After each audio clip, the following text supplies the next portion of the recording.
My brother told our parents, "He's too weak to run the family farm.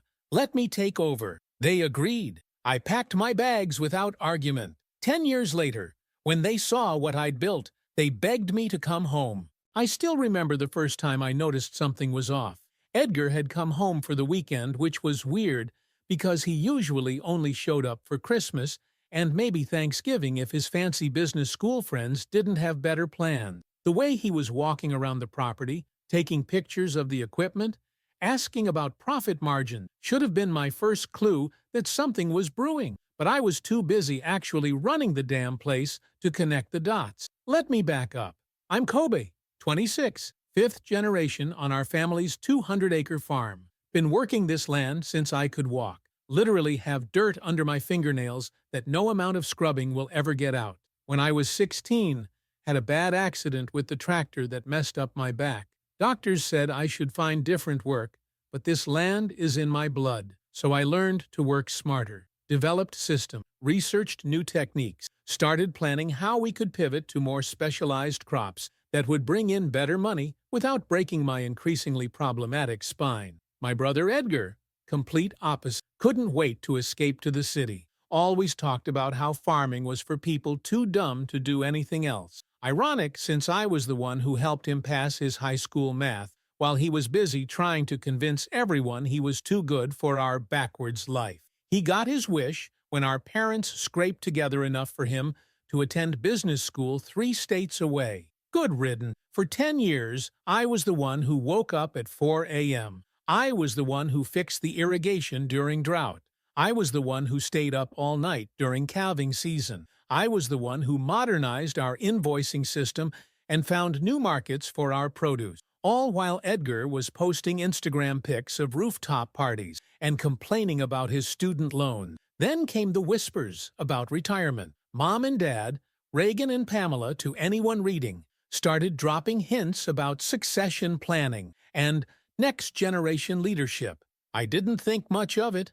The natural order of things. I'd been running most of the operation anyway. That's when Edgar started showing up more often, bringing fancy bottles of whiskey for Dad, taking Mom to lunch in town, and always finding ways to mention my back problem whenever the 3 of them were together. I'd walk into a room and catch the tail end of hushed conversation. Dad looking guilty, Mom looking worried, Edgar looking calculating. Then came that Sunday dinner. Still burns in my memory like someone branded it there. The meal started normal enough. Mom's roast, Dad's silence, Edgar talking too loud about people none of us knew. Then Edgar cleared his throat and said he had an announcement. He'd been thinking a lot about his future, about family legacy, said he'd realized the importance of keeping the farm in the family, that he was ready to come home and shoulder the burden. I nearly choked on my potatoes. This guy, who couldn't tell corn from soybeans if his life depended on it, was suddenly Farmer of the Year? But then he looked at me, right at me, and told everyone at the table that it was obvious I wasn't physically capable of running the farm long-term, that my back would give out completely in a few years, that I was too stubborn to admit it, that he'd noticed how I winced when lifting hay bales last time he visited. I sat there, speechless, waiting for my parents to shut this bullshit down. They didn't. Dad stared at his plate. Mom looked at me with pity in her eyes. Fucking pity. Then Dad mumbled about how maybe Edgar had a point, that they'd been worried about me pushing myself too hard, that Edgar's business degree could help modernize things. Modernize? The farm I'd already been dragging into the 21st century while Edgar was learning PowerPoint. I waited for the punchline. There wasn't one. Mom started talking about how I could stay on and help Edgar with the transition, how this would be best for everyone, how Edgar would take care of me. My blood wasn't just boiling, it was evaporating. 10 years of 70-hour weeks, 10 years of physical pain, 10 years of putting everything I had into this land, and they were handing it to the golden boy who couldn't be bothered to come home when we lost half our crops to flooding 3 summers ago. I didn't yell. Didn't throw things, just stood up, said I understood, and walked out. Their silence behind me said everything. That night, I packed my bags, just the essential, left all the farm clothes except what I was wearing, left the photos, Left the keepsakes. Those weren't mine anymore. They belonged to the version of me that believed family meant something. The next morning, Edgar found me loading my truck. He had this smirk, this fucking smirk, like he'd pulled off some corporate takeover. He started saying something about how I could stay in the guest house, how he'd make sure I was taken care of. I just looked at him, memorized every detail of his face, the way his eyes couldn't quite meet mine, the way his chin lifted slightly in that smug way he'd had since we were kids. I didn't say a word, just looked, and thought about how one day that face would crumble when he realized what he'd done. What I would do? Mom cried when I said goodbye. Dad tried to give me some cash. I left it on the kitchen counter. Didn't want a single thing from them that I hadn't earned myself. Had $4,800 in my account. My truck. My knowledge. That was it. That was everything.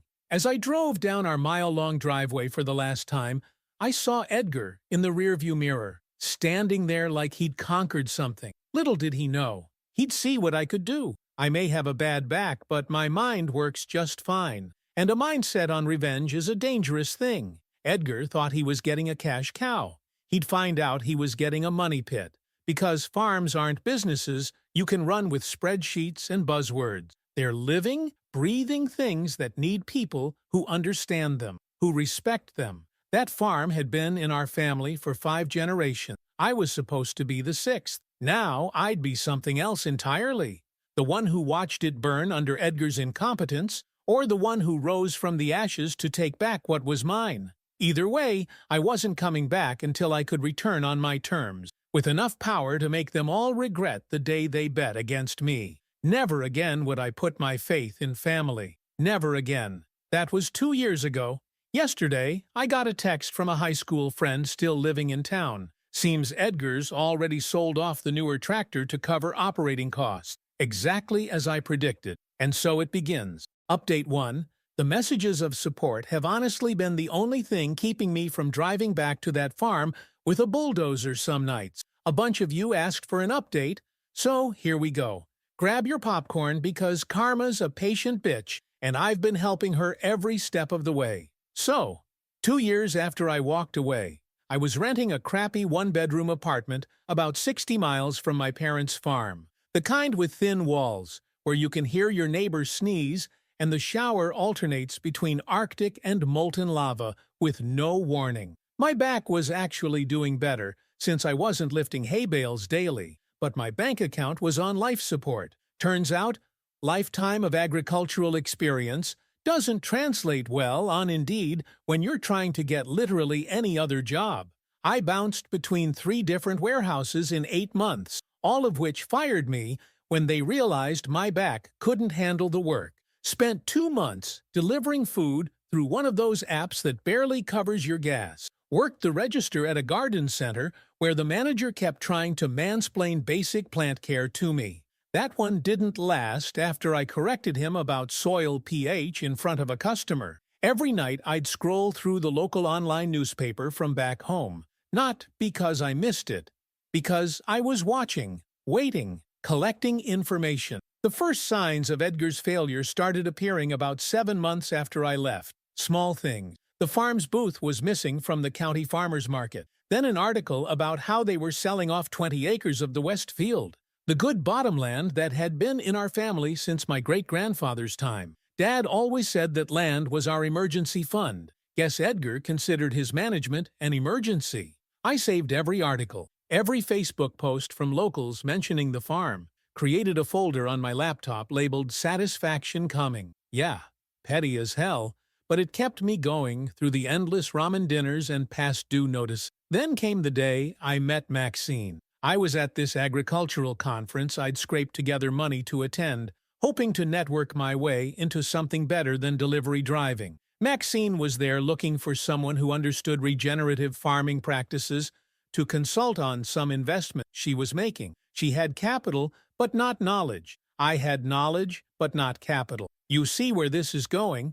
We started small. She'd buy a struggling piece of land, I'd analyze the soil, create a remediation plan, and oversee implementation. No heavy lifting required, just my brain and experience. split the profits when we flipped the land to organic farmers willing to pay premium. Within 6 months, we'd turned around 3 properties. My bank account finally had a comma in it again. But I wasn't satisfied. This wasn't about financial stability. This was about watching Edgar fail and knowing I succeeded where he failed. They'll see what I can do.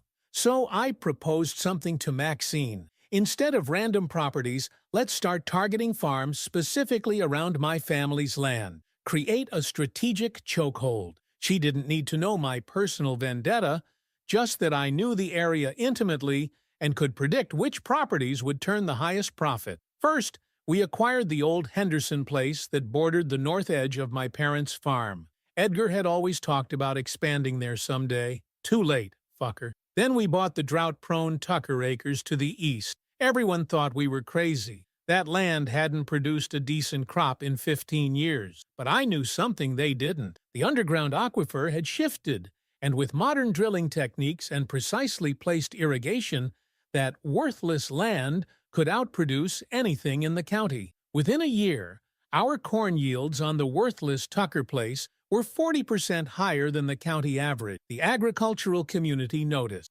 Articles were written. The same local paper my parents read every Sunday at their kitchen table. I made sure our success was impossible to ignore. Had professional photos taken of our first harvest and accidentally texted them to a group chat that included old high school friends still in the area. People talk in small towns. Edgar would hear every word. Meanwhile, I kept tabs on the family farm through mutual connections. Edgar had sold off the newer tractor and combine within the first year. Equipment I'd spent 3 years researching and saving for. He'd let the expensive hybrid seed I'd specially developed for our specific soil conditions go to waste, switching back to commercial varieties that yielded less but were easier to manage with his fucking business spreadsheet. The 3rd year away, I made my boldest move yet. The irrigation pond that fed the southern 100 acres of my family's farm was actually on the neighboring Miller property. They'd had a handshake agreement with my grandfather decades ago, but old man Miller had died, and his grandson was looking to sell. I bought it before Edgar even knew it was available. Legally, I had to allow them access to the water, but there was nothing saying I couldn't raise the access fees by 300%. When Maxine questioned this seemingly poor financial decision, I finally told her the truth. All of it. The betrayal, the plan, the slow, methodical destruction I was orchestrating. Expected her to bail. Instead, she laughed, said she'd been wondering why I was so intent on this particular region. Then she opened her laptop and showed me satellite images of my family's farm she'd pulled from an agricultural monitoring service. The fields were patchy, uneven growth. Signs of poor management visible from fucking space. That night, I created an anonymous email account and sent Edgar links to articles about farm bankruptcies. Just headlines, no message. Started doing it weekly.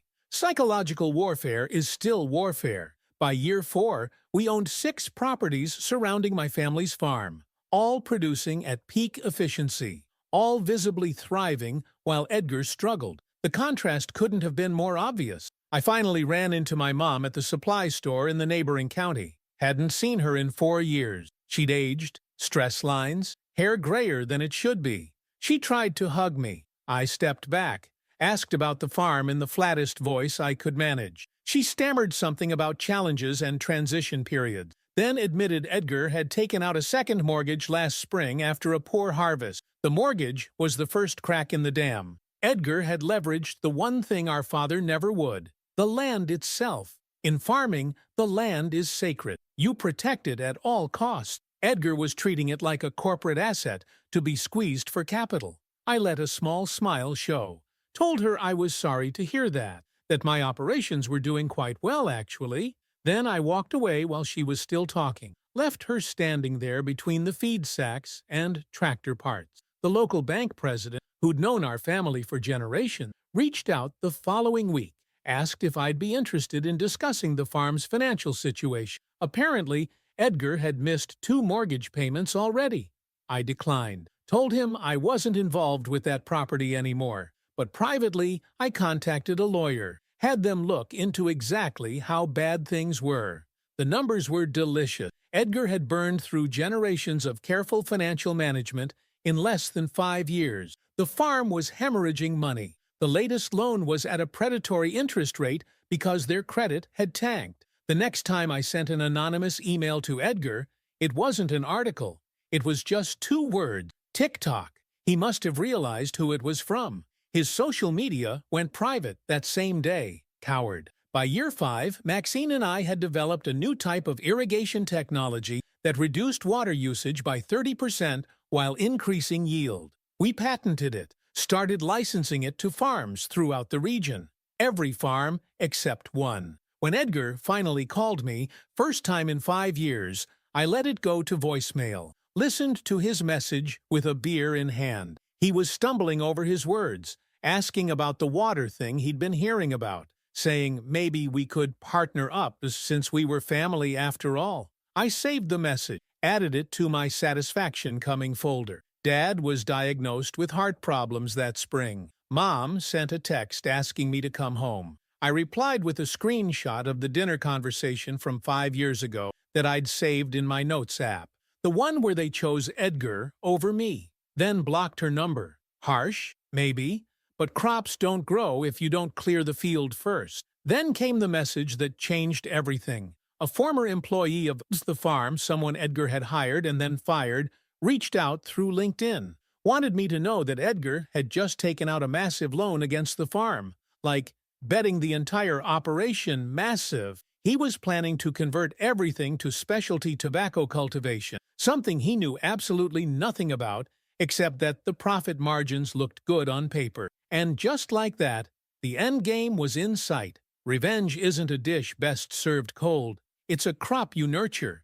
You plant it in darkness, water it with patience, fertilize it with strategy, and when the time is exactly right, you harvest it all at once. Edgar was about to lose everything, and I was finally ready to decide if I'd watch it burn or step in to take back what should have been mine all along. The choice was clear. Time to go home, but not as the weak brother who was cast aside, as the man who would decide their fate.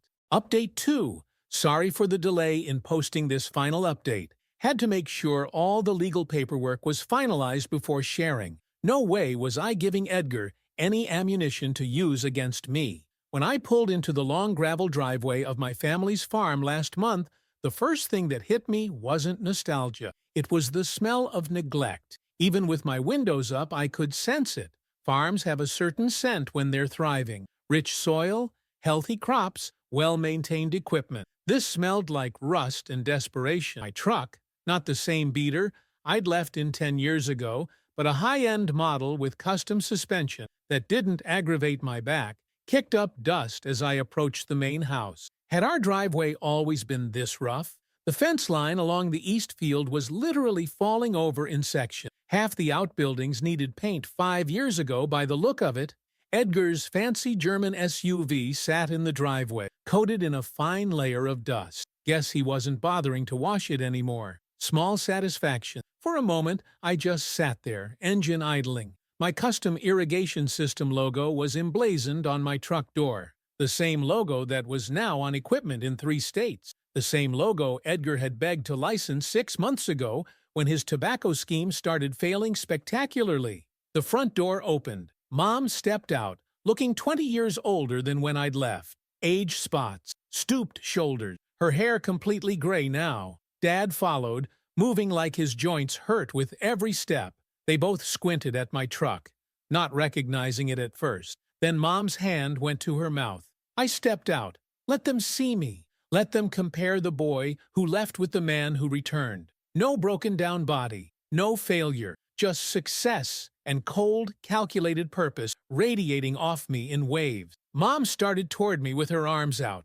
I held up my hand, stopped her cold, told her we'd be doing this my way or not at all. The hurt in her eyes meant nothing to me now. She'd lost the right to my warmth a decade ago when she'd sided with Edgar. Dad just stood there, said nothing. His eyes moved from my truck to my clothes, to the tablet in my hand. Realizing what was happening, I pulled out my phone, texted Maxine that I'd arrived. She'd been the one they'd reached out to when the foreclosure notice came, too ashamed to contact me directly after all these years. She'd forwarded their desperate messages, complete with Edgar's pathetic explanations of how it wasn't his fault, how the market had changed, how no one could have predicted the drought. The same drought I'd planned for, the same market shifts I'd anticipated, the same conditions under which my operations were thriving while he was drowning. Edgar finally emerged from the barn. He was heavier now, softer, stubble on his face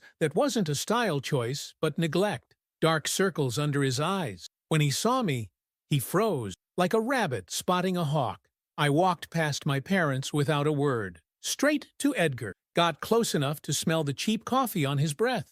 Then I smiled, not a warm smile, the kind of smile a wolf gives before it tears out your throat. Asked him how the tobacco crop was doing. His face? Absolute gold, worth every minute of the last 10 years. He started stammering about unexpected soil issues, about the herbicide that didn't work properly, about labor shortages. I just kept smiling. When he ran out of excuses, I asked if he'd like to show me around my future property. My future property. The panic in his eyes almost made me laugh. Almost. The tour was painful. For him. For our parents trailing behind us. For anyone with a basic understanding of agriculture. Fields that had once produced some of the best yields in the county were patchy and unhealthy. The irrigation systems I'd meticulously designed had been modified by Edgar's brilliant business mind and now leaked constantly. Equipment that should have lasted decades had been run into the ground without proper maintenance. With each step, I took photos with my tablet, documented everything, asked pointed questions about decisions that made no sense. Why had he sold the western parcel, the one with the best drainage? Why had he stopped the crop rotation schedule I'd implemented? Why had he ignored the soil pH issues that were now obvious even to an amateur?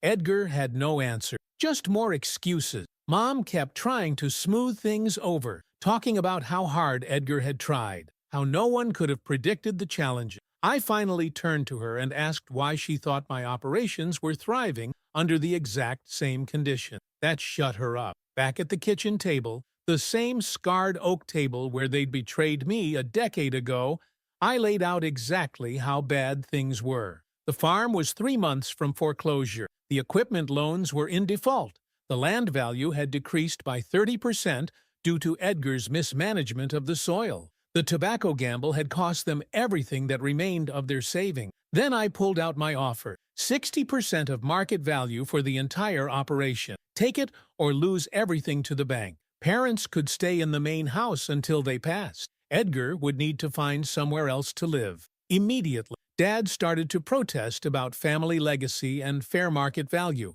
I reminded him that family meant nothing 10 years ago when they'd handed my birthright to Edgar.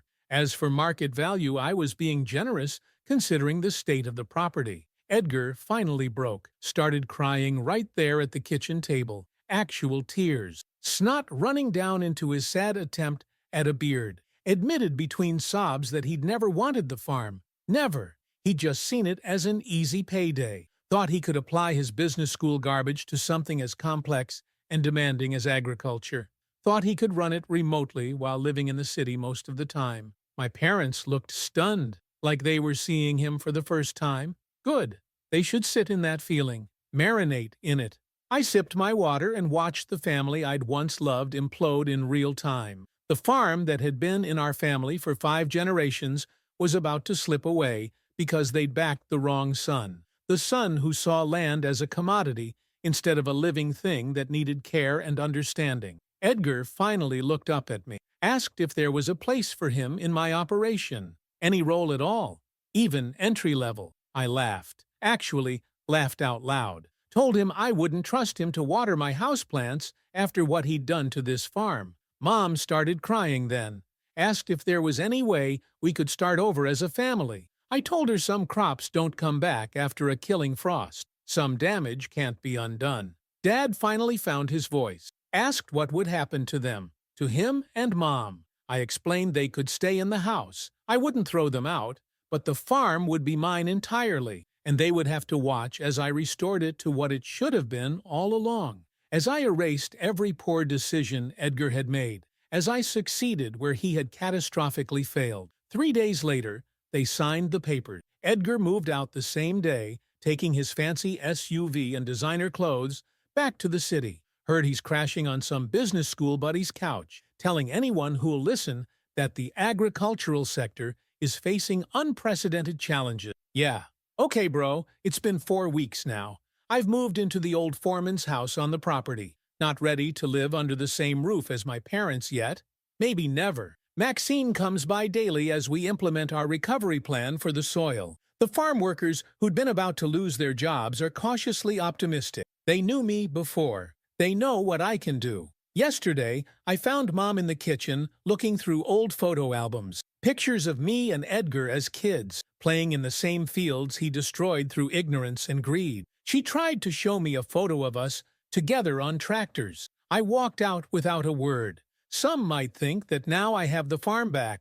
I should forgive, move on, rebuild those family bonds. Fuck that. The farm is mine now, but the scars remain. In the soil, in my back on cold morning, in the decade lost that I can never reclaim. Last night I sat on the porch of the foreman's house, looked out over fields that will take years to heal, sipped whiskey and felt not happiness, not quite satisfaction either. Something darker, something earned through pain and patience. They thought I was too weak to run this farm. Now they'll watch as I make it stronger than it ever was while they occupied it. Every successful harvest, a reminder of their mistake. Every innovation, a testament to what they threw away. That's real revenge. Not just taking back what's yours, but making it so much better that they have to live with the knowledge of what they lost. Every single day.